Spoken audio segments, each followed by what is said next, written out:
안녕하십니까. 사막의 생수입니다. 오늘은 아브라함의 일생 중에서 7번째 이야기, 그것을 내게 주리라 는 제목으로 창세기 13장 14절에서 18절까지 말씀을 같이 나누겠습니다. 롯이 아브라함을 떠난 후에 여호와께서 아브라함에게 이르시되 너는 눈을 들어 너 있는 곳에서 북쪽과 남쪽 그리고 동쪽과 서쪽을 바라보라. 보이는 땅을 내가 너와 내 자손에게 주리니 영원히 이르리라. 내가 내 자손이 땅에 티끌 같게 하리니 사람이 땅에 티끌을 능히 셀 수 있을진데 내 자손도 세리라. 너는 일어나 그 땅을 종과 횡으로 두루 다녀보라. 내가 그것을 내게 주리라. 이에 아브라함이 장막을 옮겨 헤브론에 있는 마물의 상수리 수풀에 이르러 거주하며 거기서 여호와를 위하여 제단을 쌓았더라. 아멘. 아브라함은 롯을 떠나 보낸 후에 아마도 쓸쓸한 마음을 가누지 못했을 것입니다. 그렇게 냉정하게 삼촌의 곁을 떠난 조카 롯이 한편으로는 야속하고 섭섭하기도 했겠지만 단지 그것만은 아닐 것입니다. 롯에 대한 여러 가지 걱정 의심이 있었습니다. 롯은 아직 신앙도 가나안에서의 경험도 어리고 미숙했습니다. 그 녀석이 거기 가서도 잘 살까? 어디를 가든지 여호와 하나님을 잘 섬겨야 할 텐데 롯을 좀 더 데리고 있을 걸 그랬나? 너무 빨리 독립시킨 것은 아닐까? 가란다고 그렇게 냉큼 가버리다니. 그래서 아브라함은 롯을 떠나 보낸 후에 가눌 수 없는 마음을 진정시키기 위해 아마도 들판을 거닐고 있었을 것입니다. 미워도 고와도 피부치인 조카인데 어찌 삼촌이 마음이 편할까? 갈대아우르에서 하란을 거쳐 부모도 없는 고아 같은 조카를 데리고 먼 길을 왔는데 이렇게 허망하게 갈라질 것이라고는 상상도 못했을 것입니다. 언제까지나 곁에 두고 함께 지내며 부모처럼 돌봐주고 싶었는데 말입니다. 커서 독립하겠다는데 보내주어야지. 보내기를 잘했다고 생각하지만 여전히 아브라함은 씁쓸한 마음을 감출 수가 없었던 것입니다.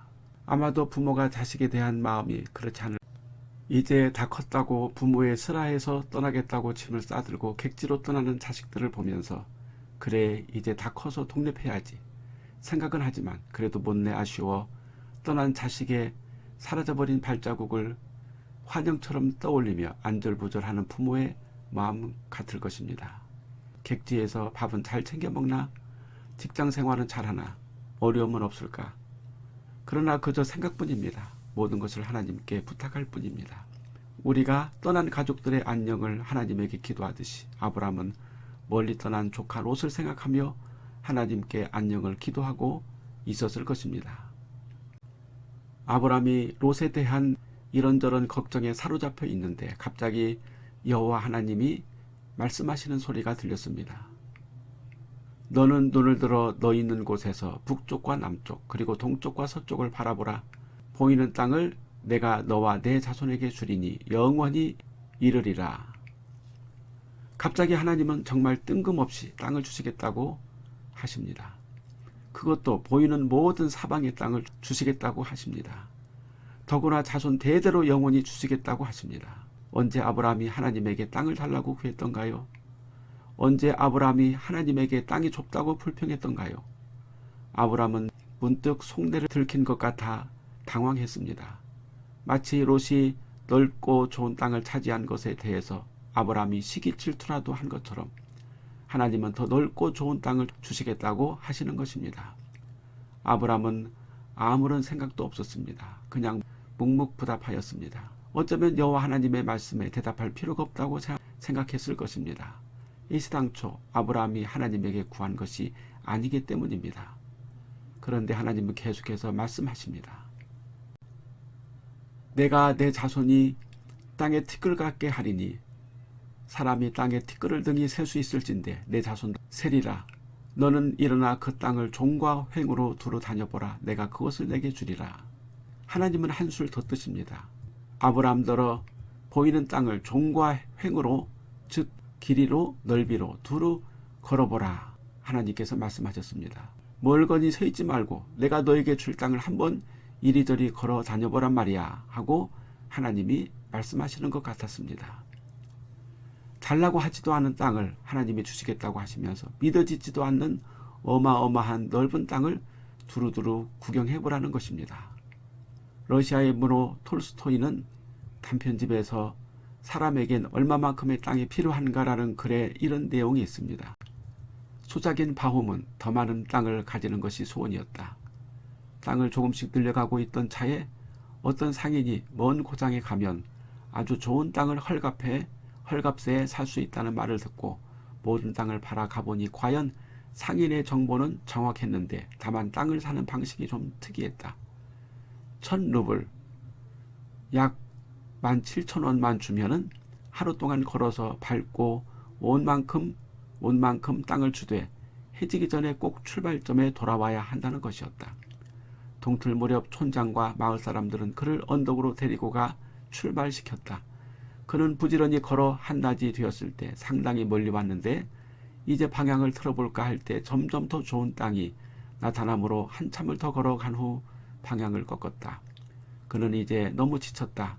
하지만 잠깐의 고생이 평생의 득이 될 걸 생각하고 쉬지 않고 걸었다. 또 방향을 틀어야겠다고 생각할 때 마침 축축한 분지가 나왔으므로 그것을 버리고 가기엔 너무 아까웠다. 해가 급속히 기울기 시작했다. 갑자기 실패할지도 모른다는 공포감이 들어 언덕을 향해 무조건 내달렸다. 하지만 언덕은 너무 멀고 체력은 바닥났는데 해는 이미 지평선에 기울고 있었고 자포자기 하려 할 때 사람들의 고함소리가 들려왔다. 언덕 위는 아직 해가 남아 있었던 것이다. 그는 모든 힘을 쥐어짜 언덕에 도착했다. 장하구려 땅을 완전히 잡으셨소 하는 촌장의 말을 들었으나 그대로 피를 토하며 쓰러졌다. 하인이 한 길 넓이의 땅을 파고 그를 묻었다. 그것이 그가 차지할 수 있었던 땅의 전부였다. 아브람은 소작농 바훔처럼 하나님에게 땅을 달라고 구하지 않았습니다. 그런데 종횡으로 다녀보라고 하나님이 말씀하시는 것입니다. 만약 톨스토이의 이야기처럼 아브람이 욕심에 사로잡혀 하나님이 주시기로 한 땅을 쉬지도 않고 땅받기를 했다면 바움처럼 소유하기도 전에 기진하여 피를 토하고 죽었을 것입니다. 아브람은 하나님이 모든 보이는 땅을 주신다고 했을 때 욕심을 내지 않았습니다. 왜냐하면 아브람은 이미 롯과의 관계에서 깨달은 교훈이 있었기 때문입니다. 사람이 욕심을 낸다고 해서 원하는 것을 가질 수 없다는 사실이었습니다. 욕심을 부리며 더 많은 것을 차지하기 위해서 위험한 성 멸망의 도성 소돔으로 가는 롯을 보며 아브람은 씁쓸한 마음을 가졌던 것입니다. 욕심의 끝이 소돔성이라니. 그래서 아브람은 하나님이 보이는 모든 땅을 주신다고 했을 때 그 땅을 종횡으로 다녀보라고 하나님이 말씀하셨을 때조차도 욕심을 부리지 않았습니다. 아브람이 하나님의 말씀에 순종하지 않았을까요? 하나님께서 종행으로 걸어보라고 했는데 왜 아브람은 가만히 있었을까요? 하나님은 아브람의 마음을 시험하셨을까요? 그것은 아무도 모릅니다. 하나님만이 아실 것입니다. 단지 우리가 아는 것은 나타난 사실에 근거해서입니다. 아브람은 하나님의 말씀을 듣고 어떤 감정적인 동요나 흔들림이 없이 이에 아브람이 장막을 옮겨 헤브론에 있는 마므레 상수리 숲에 이르러 거주하며 거기서 여호와를 위하여 제단을 쌓았더라 라고 기록하고 있습니다. 아브람은 욕심으로 종횡무진하지 않았고 믿음의 방식으로 신앙의 방식으로 하나님의 말씀에 응했던 것입니다. 그 땅은 무엇인가요? 하나님께서 아브람에게 주시겠다고 하는 그 땅은 창세기 12장 1절에서 하나님이 지시할 그 땅입니다. 이 땅은 그냥 대지가 아니라 믿음의 확실성입니다. 즉 온 가나안 땅을 휘저가면서 여호와 하나님께 단을 쌓는 것이었습니다. 세겜은 아브람이 가나안에서 가장 먼저 정착한 곳이었습니다. 베들을 거쳐 헤브론으로 옮기면서 여호와께 단을 쌓은 것입니다. 마므레 상수리 나무. 마므레는 아모리 사람이 거하는 곳인데 큰 상수리 나무 숲을 이루고 있어서 사람들이 쉬기 좋고 특히 가나안 미신을 숭배하는 장소이기도 합니다. 아브람이 하나님의 약속을 믿음의 방식으로 받아들이는 태도는 역시 가는 곳마다 여호와 이름을 부르며 단을 쌓는 것입니다. 이방인들처럼 손에 지팡이를 들고 자기의 땅의 경계를 표시하러 다니지 않았습니다. 사람이 스스로 얻을 수 있는 것은 아무것도 없습니다. 오직 하나님이 주셔야만 사람이 얻을 수 있습니다. 우리 그리스도인들은 하나님이 주신 약속을 얻기 위해서 믿음의 삶을 살면 됩니다.